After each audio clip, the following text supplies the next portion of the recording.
Welcome to the Forensic Cop Podcast. Brentford FC 3, Liverpool 3. Let's talk Okay, about those outfits first of all. Yeah, that jersey needs to go pronto. Like if McDonald isn't paying for it, then they need to go. I'm sorry, and whoever designed it, check his bank account because he got a deposit from he or she got a deposit from McDonald's. That's just So over the years, I've seen fan versions of our kits coming out, right? So somebody would post an image saying the new kit has been leaked, yada yada yada, right? And so I saw this one, and I'm thinking, okay, sure, whatever. There's no way that anybody can actually pretend to tell us that this is what Liverpool's going to be wearing at some point officially. So when it came out, and I saw that ugly yellow and that disgusting red and white patch collar, and yeah, my goodness, I just love McDonald's tweet. They tweeted the So I'm the game might have ended 3-3, but the winner that day was McDonald's. Absolutely. And not just for our jersey. What on earth were the Brentford players getting? They were getting like a McDonald's sippy cup with a McDonald's straw in it and some orange Tang. And a toy as well. Like what was that? I saw one guy get it. I'm like, whatever, okay. And then I saw the next guy get it, and the next guy, and I'm like, oh my God. I don't know. I don't know what that was. Again, the game was sponsored by McDonald's. We just don't know it. That's all. Right. And full disclosure, we're recording this a couple of days after the game because that was the maddest game I've watched Liverpool play in a few years, and I had to just allow it to digest before I was able to talk about it. I mean, at the end of the day, it was very much a McDonald's game in that it was very exciting. There were no losers. Right. And exactly. I guess. But I mean, I'll be honest. I thought this game ended 3-3, frankly, because we were carrying a lot of guys having bad games. And I mean a lot. Well, so let's actually talk about who had a good game on our team besides Curtis Jones. He's the only and even he made a mistake for one of the goals. Do you think anybody else had a good game on our team except him? No.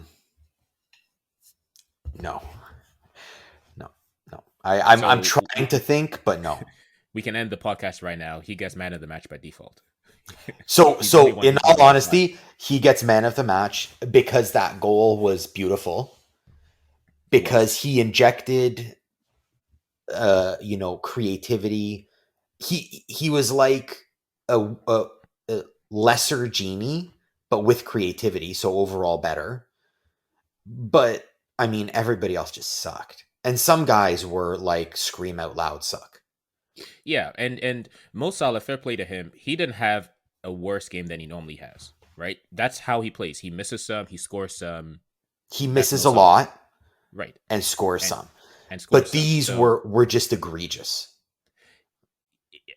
The one that the miss that he had was unacceptable, right? If you want to be considered one of the top 10 even players in the world, you have to put that away at that point in the game. The same way that, fair play to him, he's put away those goals against Man U in the last minute just to kill the game off.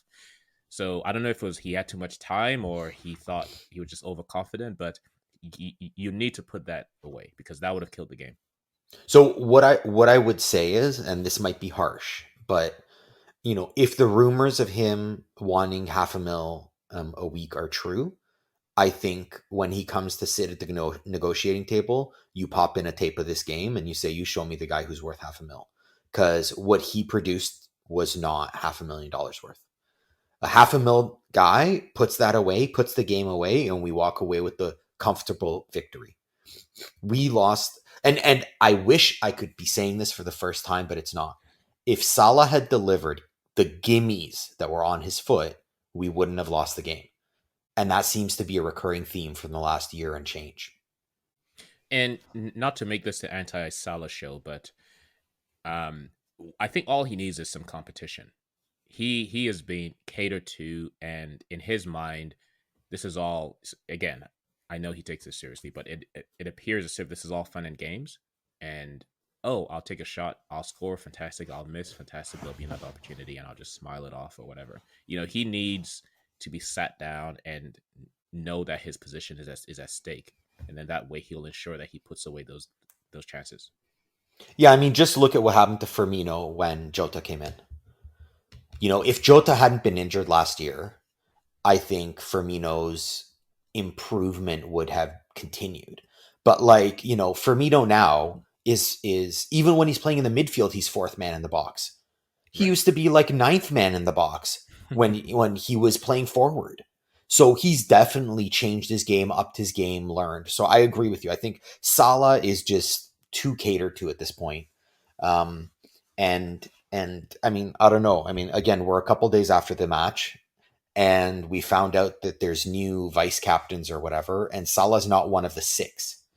Right. So maybe that's a message to him. Let's be honest. If I was on that team and I was voting, Salah would not get my vote. Yeah, I agree.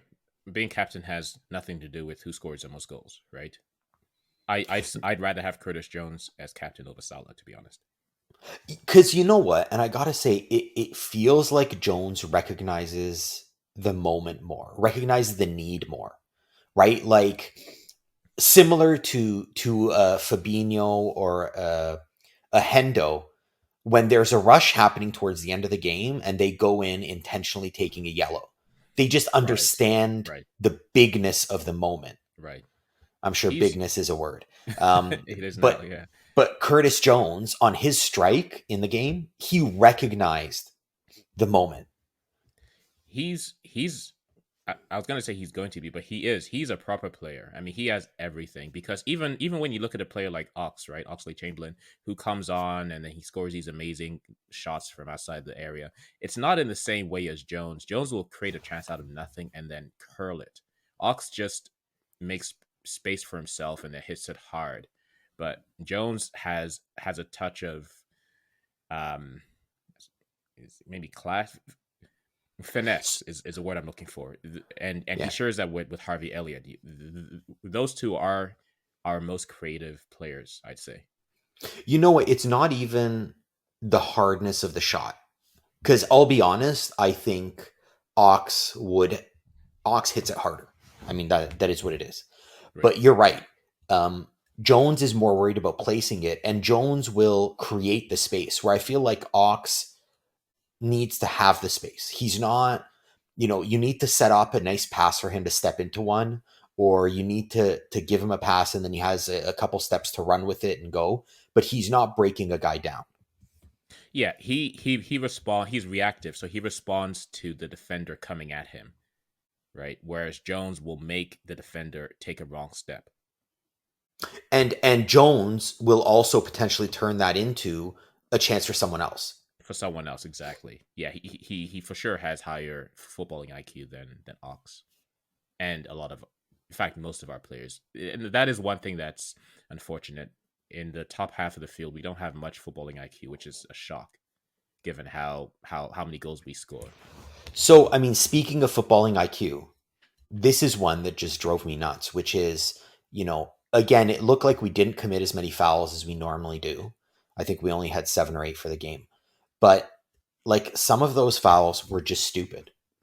We know Brentford plays for set plays. Right. If you're in your own half and you give up a foul, they will make a set play out of it. And we got burned on the set play. So, I would as a defender, and I'm thinking specifically of Robbo in one instance. Exactly. Where he basically, they were on a break, and he took the foul. And you know what? That's fine. Do that against, Man City. Man City, yeah. Yeah, their game is not about, a set play that blah, blah, blah. Brentford is all about that. I'd rather have them, have a chance on the break where we're, even men than, 3-on-3, 4-on-4, whatever, rather than a set piece where they bring everyone up. They really do. So we're, if you put up a wall, you're already men down. So it's a bad idea. And that footballing IQ is really starting to frustrate me because again, I felt like we didn't show it. Yeah, I agree. And that's where we're missing a player like Thiago, who does have high footballing IQ. He would have known how to slow the game down at the right points. Fabinho just had an off game. I don't know what it was. There's probably a story there, but he just had one of the worst games I've seen him have. Well, actually, he did. He didn't play well last season either, or the season before that. So after his injury, so this kind of reminded me of one of those games. And without him, was Van Dijk and Matip bad because of that, or were they just not great on their own? I think Matip was reacting to Van Dijk not being as great as he normally is. I think that kind of flustered Matip, who's usually quite good in the air, but Ivan Toney was just winning everything. So I wonder, and again, let me just see who was on the bench. Okay, he wasn't even on the bench, but if Klopp had Nat Phillips on the bench, this is a game you bring him in, right? When you're up 60 minutes, yeah. And then you just say, okay, Nat Phillips, come in, head everything that you see. You see this Toney guy? He doesn't exist. All of the balls are yours. Now go get them. Right. Put him at right back even, if you have to, right? But just, yeah. So I think there is something to be said for having Nat Phillips on the bench when we're playing away from home against these non-top 6 teams. Man City's not going to play like this, right? Chelsea no, play like this. Man City, Chelsea might try. Yeah. Nat Phillips is a big detriment to the team when you're playing against top teams with structure that are, going to generate chances. But when you're playing against teams whose whole game is, cross it into the box, set plays, a guy like Nat Phillips, again, I wouldn't start him, but if you're up a goal with 20 minutes left, bring him in. Agreed. And again, you're saying if he wasn't on the bench. Well, why wasn't he on the bench? Like, no offense to Gomez, but why is Gomez on the bench?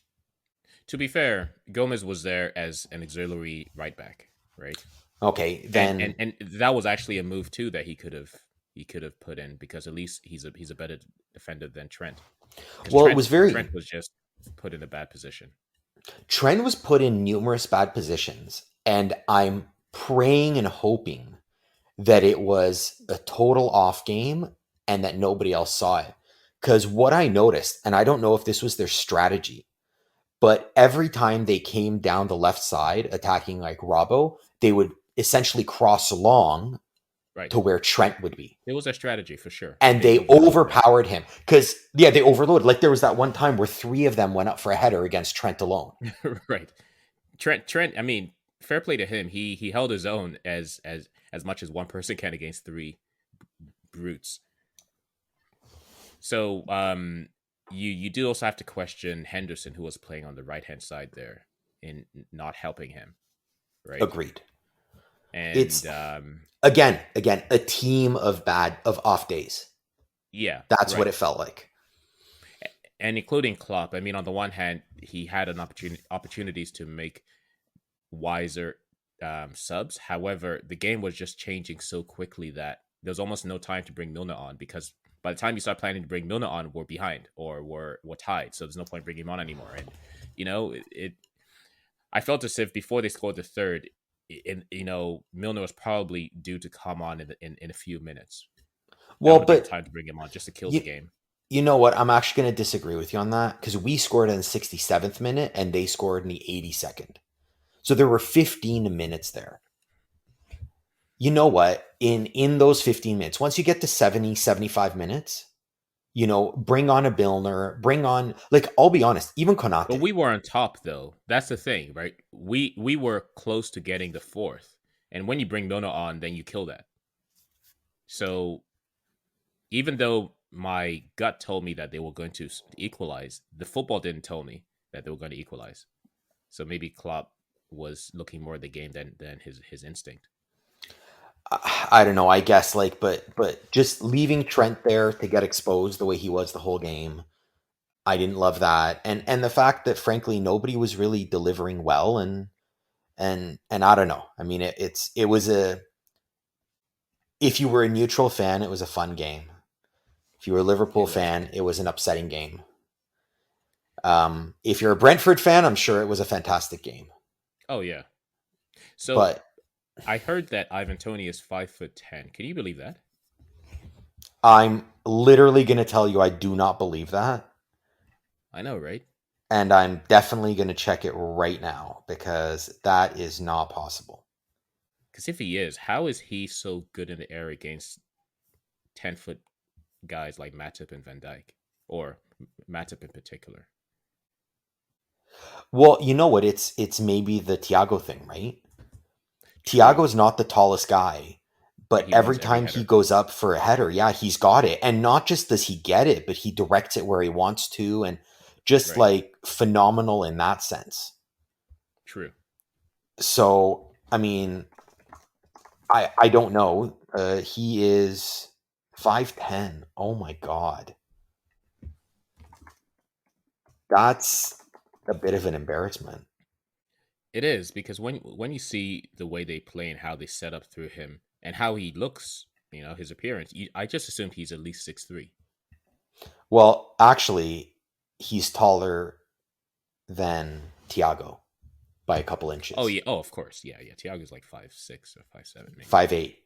5'8". Oh, okay. Yeah. So Thiago's 5'8" and seems to get every header he wants. So I don't know. Maybe Tony's got that skill. I don't know. So Teach. he just had, teach Joe Gomez.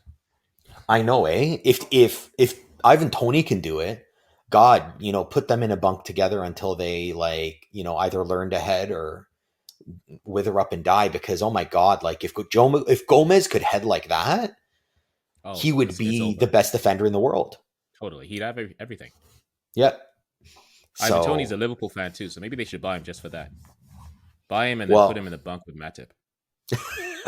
you know what? You're Problem making solved. a joke, and I know that's a joke, but I got to be honest with you. I think guys like Curtis Jones playing with Thiago, a guy like Elliot playing with Salah, Salah. that goes a long way to these guys going from good to great.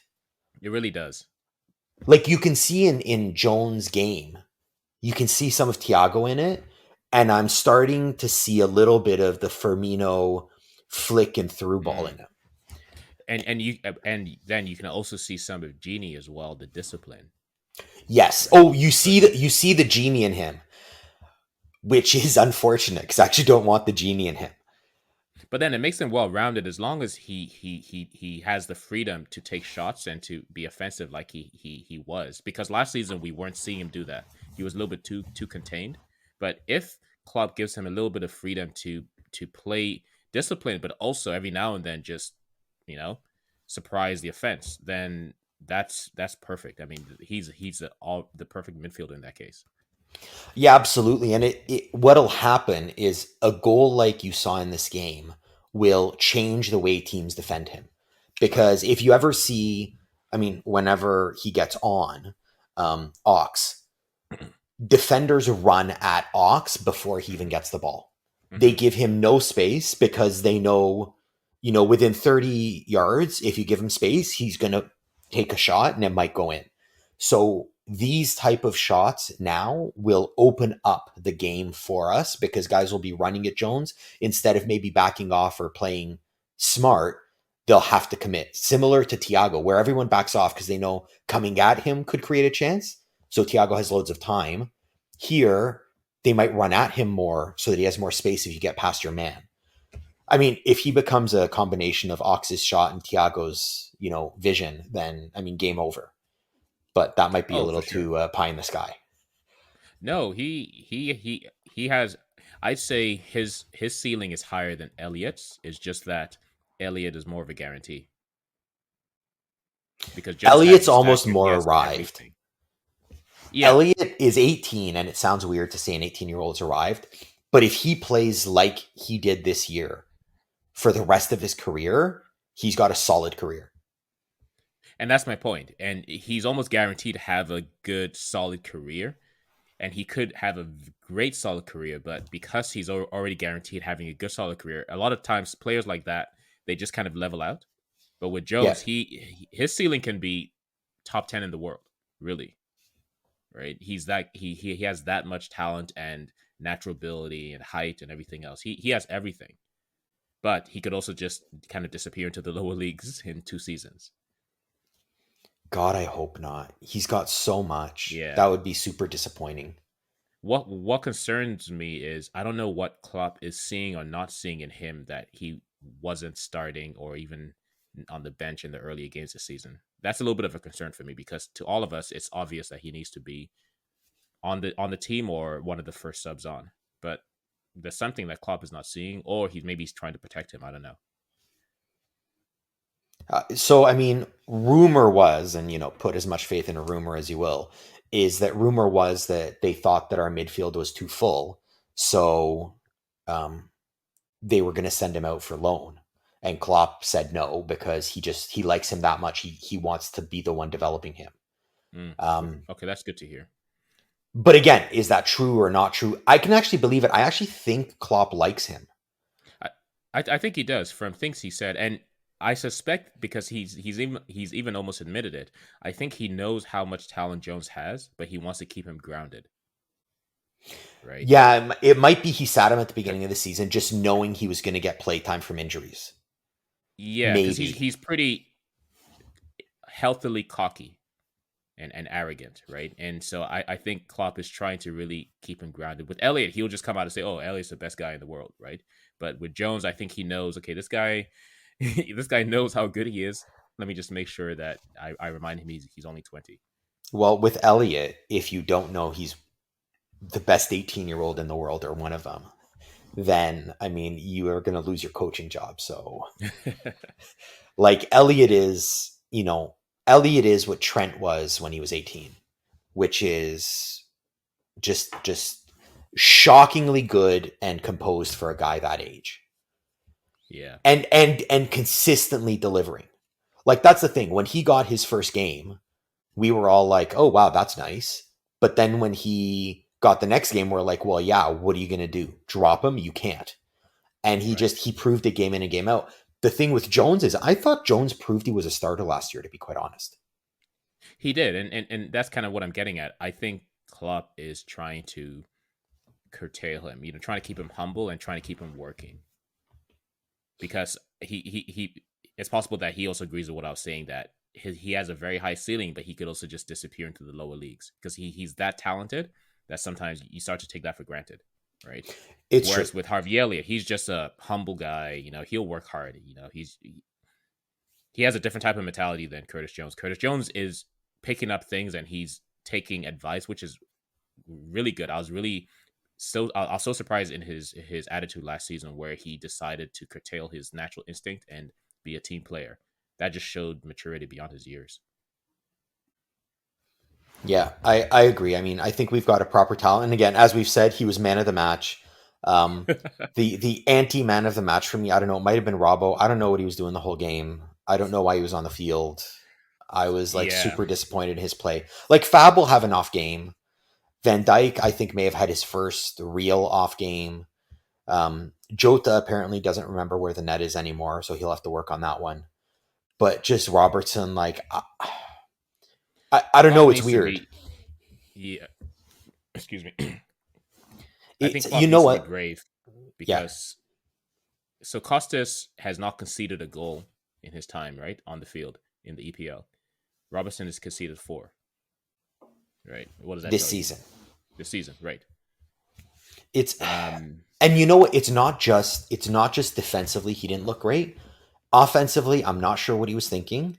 And frankly, the corners, like, so what we will, let's talk about the corners. How many corners do you need before you actually score something? I know. Like, I'm sorry, we had 11 corners. And like, it's and I'll be honest, it's not even that we weren't scoring on them. I didn't even feel like we were threatening. No. Like, so at least we recognized that there was a problem because Robbo and Alexander-Arnold switched sides, right? Instead of the outswinger, they started doing the inswinger. The inswinger. So at least that was a change. At least there was a change, but it got us nowhere. And the other thing is like, okay, these high looping crosses, okay, we're done. They don't work. We've seen it over and over. Simikas, his cross is low and hard. And we've seen that work consistently. Like, I just, that actually, his cross reminds me a lot of Shaqiri's. And it's not just that it's low and hard. He has a target. It's accurate too. Yes. Yeah, right. When Robertson crosses or Trent, it's just okay. Let me just swing it in. They're putting it in an area. Tall strikers, right? Yeah. Which obviously we don't, right?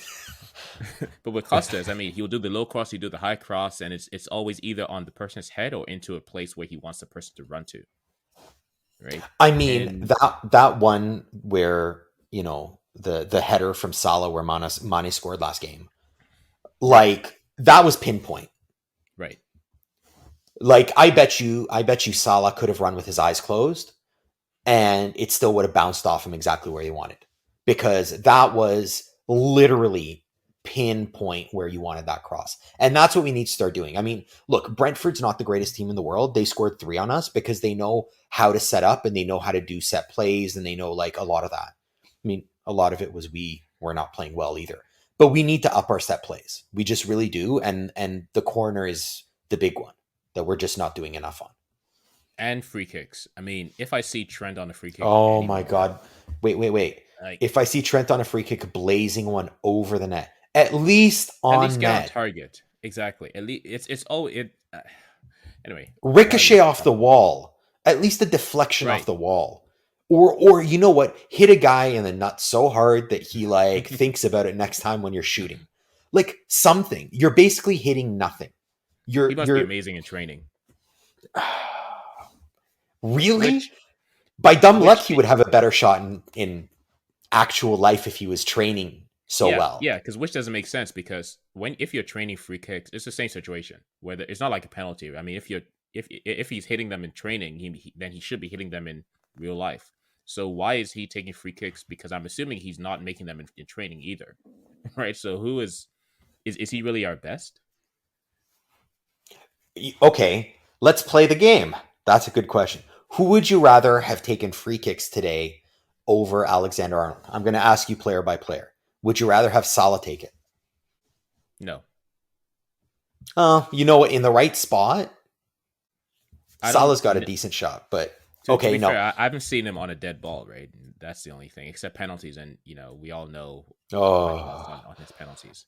So. Okay, Jota. Actually, I would love him to do that run up on a free kick.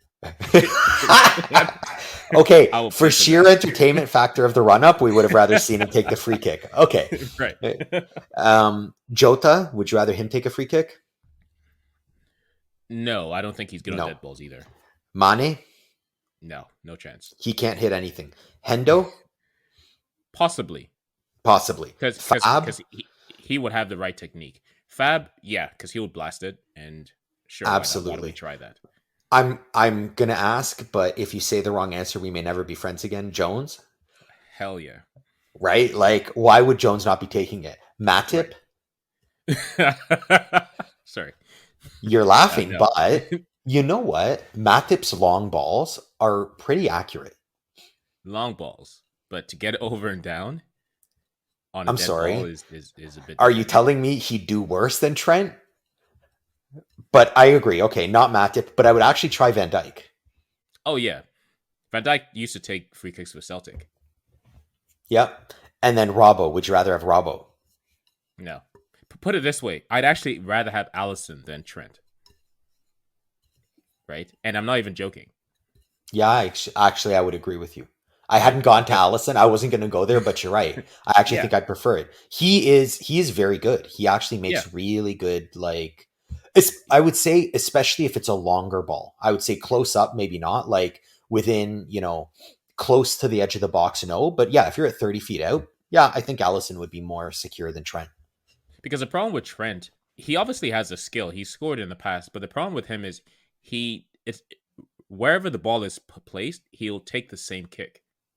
Right? So when it's so close, it's near impossible to have it beat the wall, and then have enough dip to beat the goalie too. But he tries that same ball as if he's about 10 yards further away. So that tells me he's not thinking through his shot. Allison would think through. You know what though? And I'll actually be harder on him. It doesn't matter where he is. He's always thinking it's further than it is because every ball is going high. So even if he's 30 feet out, it still is high. Like he's I don't know if in practice he looks phenomenal, but then in the game he's just got adrenaline running or something. I don't know. But our dead ball situations just need to get fixed. Like no more Alexander Arnold, no more of these horrible corners. Like we need something better. And frankly, if you had Costas in there, how do you not give him a free kick? Absolutely. Him and Jones. I would do him and Jones, and actually I'd do Gomez. I think Gomez probably has a good shot. Yeah, because he'd be thinking again, right? He would. Again, I'm not saying Trent's not thinking, but I would know that Gomez would say, "Oh, this is too close. I can't try that shot. Let me just pass to this guy, or let me try something else. Let me just blast it." Right? But Trent just tries the same thing every single time, no matter what.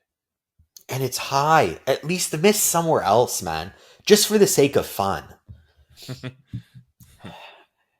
Anyway. All right. I think we beat that one into the ground. But yeah, overall, I mean, honestly, a thoroughly enjoyable game in some ways. A thoroughly disappointing game in other ways. And I don't know. How do you think this sets us up for the midweek for Champions League? It's so hard to tell. I mean, the last 3 times we've gone to Porto, we've thrashed them. So it all depends on the lineup. Well, it really all depends on who he plays up front and at the back. Right? Well, we already know at the back it's going to be Konate and Gomez. I don't know. I think he might play Van Dijk. I really do. I think he might play Van Dijk against Porto for the first half and maybe 60 minutes. Then he'll play Van Dijk again on Sunday against Man City. You think he'll go? You know what? Honestly, the injury he's coming back from, I'm not sure the medical staff will let him do it. I bet you Van Dijk's limited to 1 game a week for a few months. He played 3 for Holland last month, right? So, oh, that's true. Yeah, and it's not like he runs or exerts himself. In fact, that's probably why he contains himself. Well, you know what? In all honesty, I felt like in the game against Brentford, I think that bit him a couple times. If he had more urgency in getting to the man and all that, I actually think he would have prevented a goal. I think that Gomez would have been a better partner for him that day. Yeah, agreed. Because he would have been doing all of the hustling. But the thing is, I guess you're thinking like, you know, Brentford's going to be going for headers, so you want Matip. Matip was not. I don't know. He was thrown off by Van Dijk, or he was having his own bad off day. Like, I don't know. If you told me like everybody drank some bad water or something, you know, MacDonald's catered the pre-team meal, I'd be like, yeah, I could see it. Everyone was off. So yeah, and that's by the end of the game, I wasn't as upset because, quite frankly, we could have lost that. That was a game that we could have lost in the last minute, just with the crowd and the momentum that they had. So I was happy to take that 1 point and run. And it was just one of those games that every single team seems to be having this season. Man City tied with Southampton. Man U lost to Aston Villa.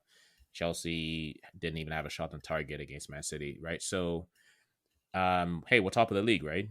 And yeah, I mean, that works out. And yeah, you're right. I mean, I messaged you early in the game and I was like, yeah, we're not keeping a clean sheet today. And then even when we went up 2-1, I was like, no, we're giving up a goal in the second half. I'm just hoping it's 1. And it turned out it was 2. So, I mean, anyone with 2 eyes could tell that, you know, we were going to be giving up goals. And you know, like you said, it's just one of those games, hopefully, and we can bring it back to our old, more dominant ways and do to Porto what we seem to always do to them when we go visit them. For more stories, analysis, and articles, go to the ForensicCop.com website.